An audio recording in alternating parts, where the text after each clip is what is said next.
Kidney break muna. Alam niyo ba na ang ating katawan ay nagpo-produce ng iba't ibang hormones kapag tayo ay nai-stress? At ang pangunahing stress hormone ay tinatawag na cortisol. At ito ay nire-release ng ating adrenal gland na matatagpuan sa taas ng ating kidney.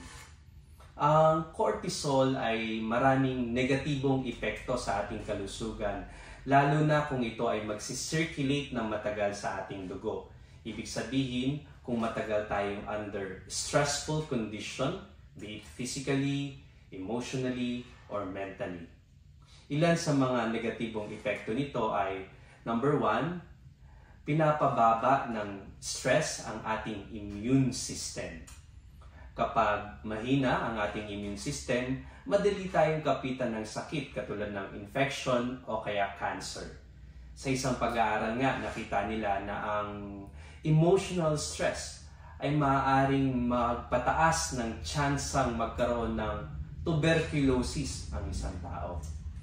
Sa isa pang research, nakita nila na ang severe stress ay maaaring mauwi sa pagkakaroon ng cancer dahil sa depektibong T lymphocytes at natural killer cells. Number 2, naapektuhan din ng stress ang ating puso. Maaari nitong pabagalin or pabilisin o maging irregular ang tibok ng ating puso. Pangalawa, pwede rin itong magdulot ng pagsikip ng mga ugat sa ating katawan na pwedeng mauwi sa pagkakaroon ng high blood pressure. Sa ibang mga pag-aaral, nakita din na ang psychological stress ay nagpapababa ng microcirculation sa coronary arteries na pwedeng mauwi sa heart attack. Number 3, naapektuhan din ng stress ang gastrointestinal tract. Una, maaaring magkaroon ng pagbabago sa appetite. Sumunod, maaaring tumaas ang acid production sa stomach at pwedeng mauwi sa peptic ulcer disease. Pwede ring bumagal or humina ang absorption ng mga nutrients sa ating intestine. Sa ibang mga pag-aaral, nakita din nila na ang stress ay associated sa pagkakaroon ng Crohn's disease, ulcerative colitis, o kaya irritable bowel syndrome. Number 4, naapektuhan din ng stress ang ating brain. Pinapahina kasi nito ang ating memory, cognition, at learning capacity.